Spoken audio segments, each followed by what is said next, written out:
Anything from the schedule jumping out at anyone? Well, Hobbs, you know what really butters my bread? The Tuesday night horror block. I got a good one here for you. Let's talk about Eternal Darkness. This GameCube classic is beloved by all who have played it, and they've also been quite terrified by it. But speaking about this game as a speedrun, this game has actually plummeted in time over the last few months with tons of new glitches and skips found for it, bringing it from a relatively glitchless state all the way below 90 minutes by the world record holder and GDQ runner of the game, Pandora. Wow. One of the scariest horror games of all time gets its shot Tuesday night. I'm here, your runner, Pandora, and I'm presenting you Eternal Darkness for the first time at a GDQ. Now we're about to see the first skip that was discovered in the game, what we call the urn skip. Normally you have to reassemble 2 or 3 urns, fill them with water, and put them on a stone in this room. Here, Pandora is going to get by the zombie, which is actually the hardest part. She takes the hit, and by doing the mix, keeps the animation, which lets her cast a spell at this room before the cutscene kicks in. And because the enchant item and the cutscene both use the same flag to tell the player they can't move, the enchant finishes, clears the flag, and then she can run in after this fake bishop character into the door instead of having to go solve the puzzle. Yeah, so this is actually a relatively new trick in the run that really saved a lot of time, and we're going to set up its first part right here. So when you pick up items in this game, you do it in 3 stages. One is the zoom that we discussed earlier. Second is an examine that brings up a text box. And the third is when you actually get the item. And what Pandora does here, she is going to do a trick that basically allows her to stay in that final state where she's about to get the item. And she's going to have to get this all the way to the end of Anthony's chapter. And if she does this successfully, then we'll be able to save this and use it later during the actual skip. Oh, that was so fast. All right, now Pandora's about to do another small skip. Normally, Anthony runs into this big monster called the Horror in this room. She's actually storing the B prompt from that bookshelf, using it to do an attack while in that state. And the attack moves her forward just enough to get to the other side of the trigger for that monster to drop in, so we don't have to worry about it. As we saw in Anthony's chapter, actually getting one of these runes from an enemy, these translucent enemies, actually takes quite a long time because of this long cutscene of them slumping down to the floor and giving you the rune. So what Pandora is going to do here, she's going to do a very precise amount of damage to this horror, and then she's gonna go to the door and get the last stitch there, and if done correctly, she'll be able to do this while going to the other room, and here we get the rune just off screen. The only risk there is that it could softlock the game, so, you know. Now I'm doing a little recovery, and now I need to do a no magic message. So a no magic message is you spam magic, like spells, until you run out of magic, and then a message pops in. And if you can like hold that message into a cutscene, then you can use the message to pause, and you can pause to recover your movement. So right there, I actually move while you weren't looking. You had to believe me. I was moving out of camera, killing those enemies a little bit earlier. That blows my mind every time I see this, like doing all of this off camera. How do you do this, Pandora? I don't know. That trick right there saves 0.5 seconds. Into the barrier cutscene upcoming in this hallway, there's going to be a barrier, and that'll allow her to move behind the barrier as it spawns. So normally you're supposed to wait for these waves of enemies to cross the barrier, and then you fight them one by one. But what she's going to do is going to fight all these behind it as the barrier is up. And so the goal here is to clear the enemies in a very specific sequence. She's planned all this out. The waves will come in, and at the final wave, she'll have to fight a horror. So the goal is to fight the horror as fast as possible. She's going to use the cutscene thing again to clear the corpses as quickly as possible. You may also notice that she'll move away from the explosions with the blue zombies. They kind of do like an area of effect, so she'll run off screen for that. And you may also notice that the game is kind of laggy because of just how close to the camera the barrier is. So that's just a funny side effect. Yeah, we got a little bit of lag. Not that much though, so that's good. Yeah, Pandora's making this look easy, but this is not an easy fight. There's not a lot of space. It is really easy to get pinned by the zombies, pinned up against walls, take a lot of damage. It takes a lot of practice to be able to run this fight this cleanly in this little space.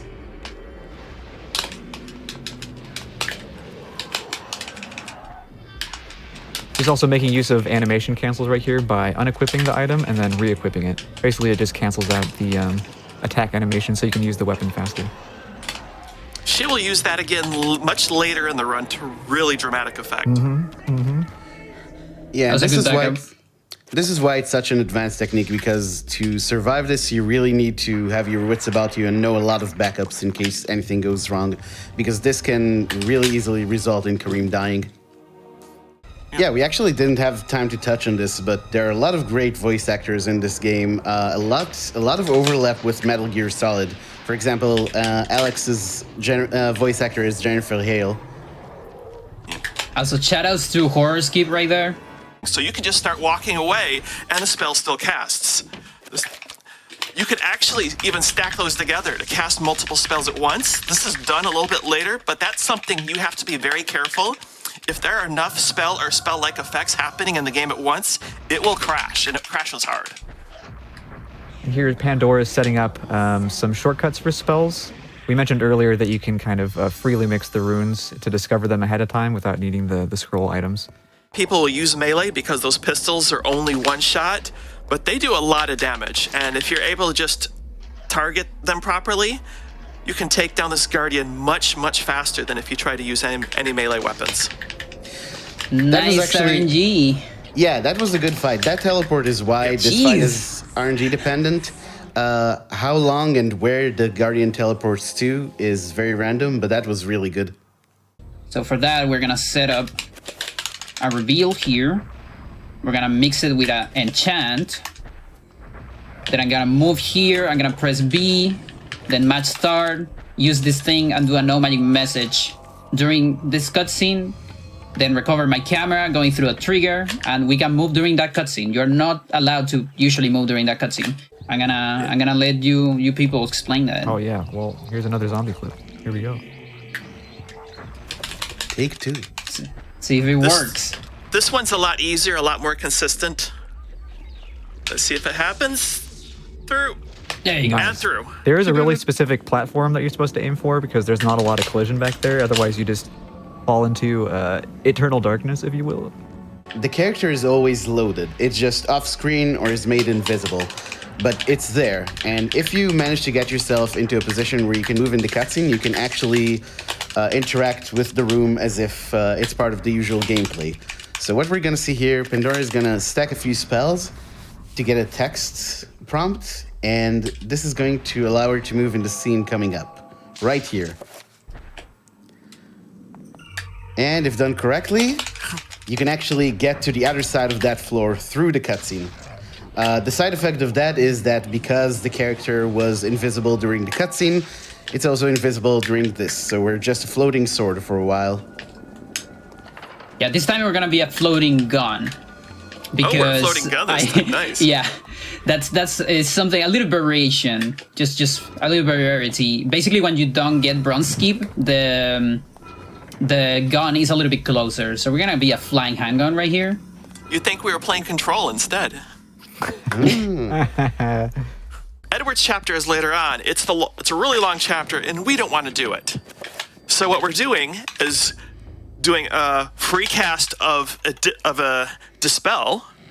Well, we're doing our... Oh, what happened to all your saved games? What did you do? Oh no! Oh!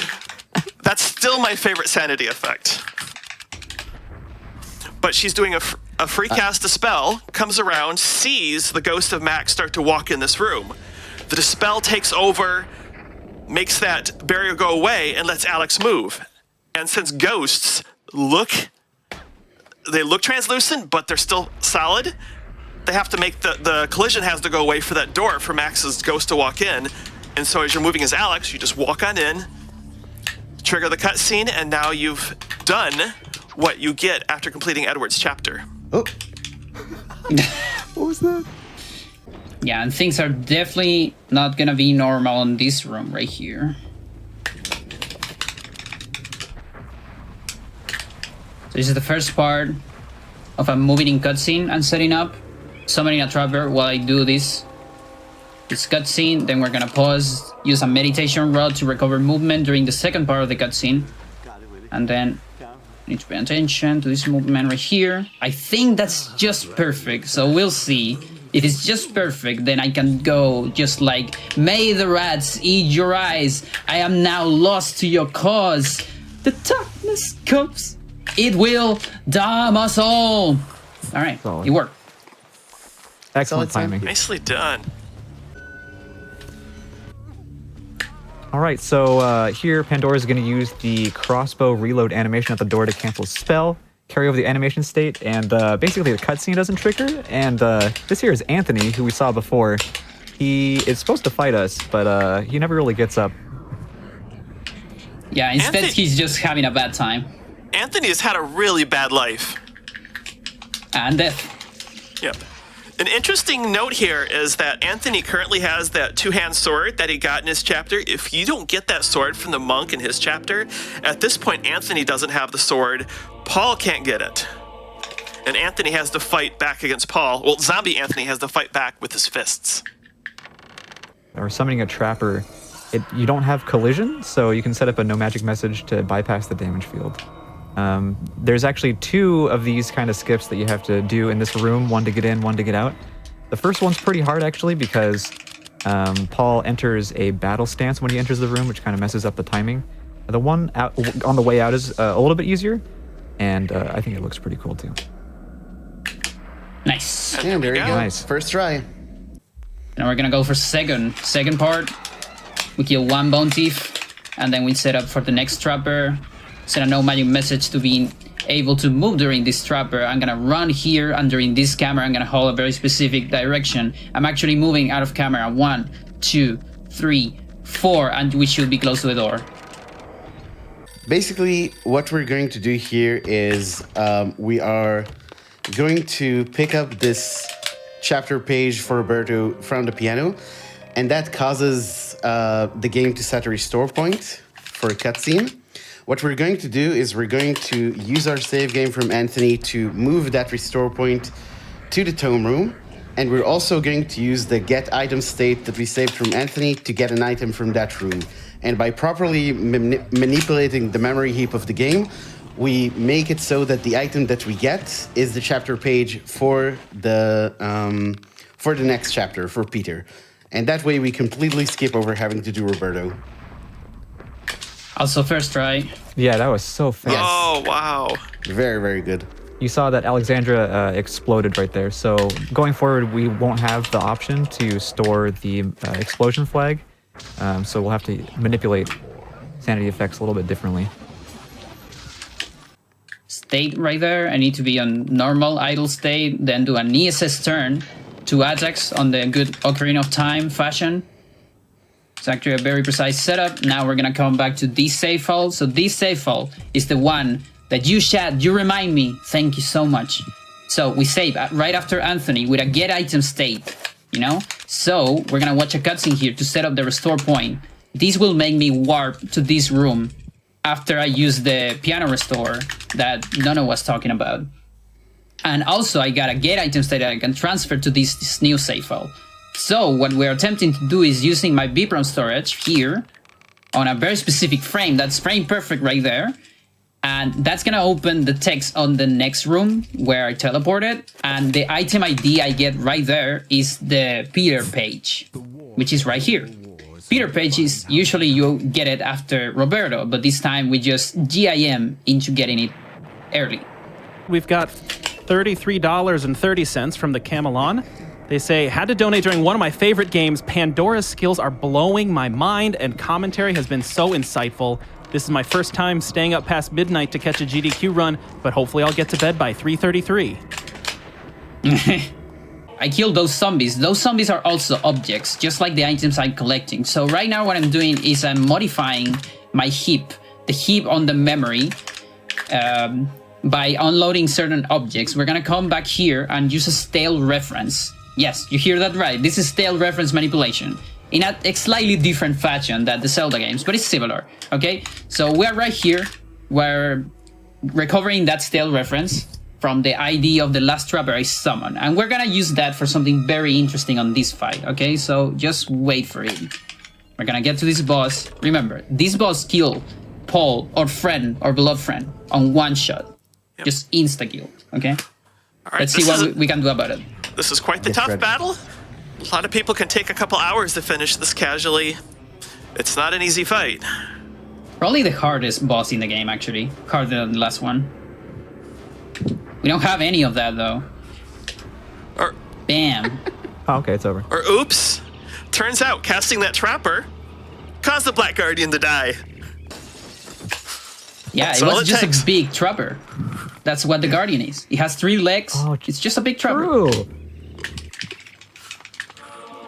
That still blows my mind every time I see it. Nice. There's going to be a cutscene that shows off the basement to the next place you want to go. And Alex isn't invisible in this cutscene like with Lindsay, but she is off screen. So as the cutscene progresses, as she does multiple things at the same time that overlap, she's just going to warp straight to the basement. And it's called the basement warp. And she's just going to progress from there. So here we go. We summon a trapper. Then we finish the puzzle. Trapper allows us to move during the second part of the cutscene, which shows you how this plate, this like steel plate, it's moving. You're not supposed to move during that cutscene, but thanks to the trapper, we can do it. And even though the plate doesn't actually move, the flag gets set up, so you can go down. It's just an illusion. Worm Warp involves a puzzle in this next room. Normally, you're supposed to sneak on this purple section of the floor. Otherwise, there's kind of like a hallucination state. There's you have to go into this sepia version of the room, and then you have to regain your sanity, and then it resets the room. If that happens, then you reset your position back to the origin point of the room, and it just so happens that a bunch of these rooms in this place have their own origin points. So keep your eye on the sanity meter. It's going to restore in a room or two from now, and Pandora is going to use that to her advantage to reset this sepia state. And she's timing this exactly so that as soon as she goes into the next room, it'll get to that threshold we mentioned for the sanity, and it'll reset the sepia effect, and it'll warp her to the origin point of that room, not the worm room. And that would be the worm warp. It skips a whole bind section. We saw that earlier where she bound one of the horrors, and it was just 2 of them. Now it's 3 of them. And it's a very slow, miserable mess for them to fight each other and clear the barrier. But there you go. Now it's gone. Free cast might be the most important trick we've discovered, just because not only the time savings from the casting themselves, but all the additional tricks that have been discovered because of that.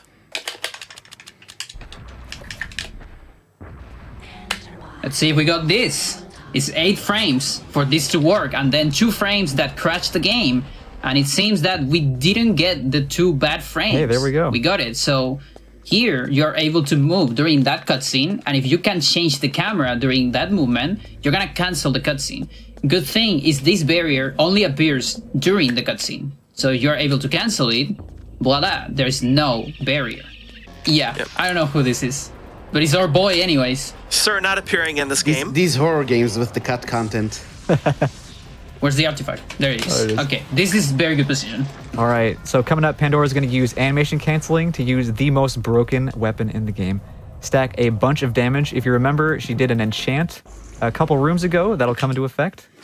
She has to have really good positioning because too close, and it makes Pious warp away, and too far away, it doesn't do that much damage, so... Yep. Yeah, You and need after a while he gets some shields that really nullify your damage. Oh, she did it. Yep. You need the Gladius for the first part of the fight, but once the artifact is destroyed, any enchanted weapon will work. And Yeah, well, who and needs a time- sword when you've got a shotgun? Time is coming in 3, 2, 1, time. All right. There you go. Oh my Nice. god. Whoa. Whoa. Sub 130 with the saves. Jesus. That's the 3rd ever sub 130. The Roberto skip was so So- good. Sub 130 Yeah. and marathon. So you know, something interesting. If I wouldn't do a record last week, this would have been a record. Yeah, But true. since I did that, my record now is 126 something. So But yeah. Holy buckets, what a run that was. Thank you so much, Pandora Jane. That menuing, I have so many comments here just blown away by your menuing, your skill. Let's get a little bit more hype in chat for Pandora Jane and that wonderful run. Thank you so much for that. They say Pandora is an eldritch goddess of sanity warping menu tech and elegant gameplay. Thank you for this awesome speed run. They say loving this run of Eternal Darkness. Good luck, Pandora Jane. Your menuing skills alone are blowing my mind. You are not alone in that feeling. They say Eternal Darkness is in my top 3 favorite games. My favorite game that never got a sequel. Thanks for putting it in GDQ. Well, Comedy Reflux, as somebody who had literally nothing to do with putting it into GDQ, you are welcome. And I've got, oh my gosh, I can't believe, I'm sure this is done 1,000 times, but I had to do it. We've got $50 from Lost, who says, Eternal Darkness, my old friend.